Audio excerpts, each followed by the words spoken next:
রেঞ্জও বাড়লো। একটা মডেল কত আপনার গো?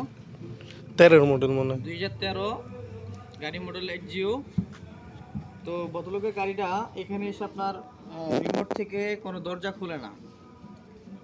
তো ঘন্টা দুয়েক পরে আমি একটা অভিনয় উপায় বের করলাম।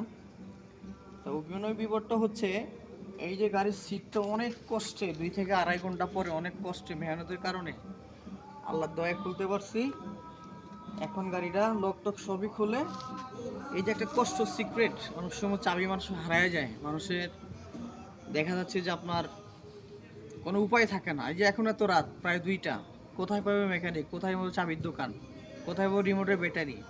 এই যে রিমোটটা দেখতেছেন এটা পুরো অকর্য হয়ে গেছে, এটা পুরো অকর্য হয়ে গেছে। আল্লাহর রসুল মেহরবানিতে আমি এখান দিয়ে অভিনব চেষ্টা বের করে আমি গাড়িটার লকটা আনলক করলাম। তো আমি আপনাদের দেখাচ্ছি যে এটাই দেখেন, পিছনের সিটের সব মালামাল এ টু জেড সব কিছু খোলার পরে আমি গাড়িটা খুলতে পারছি আপনাদের দোয়ায়। তো আমার এই ভিডিওটা সবাই একটু বেশি বেশি শেয়ার করে দিবেন, ইউটিউব ফেসবুক থাকবে এটা ভিডিওটা ছাড়া।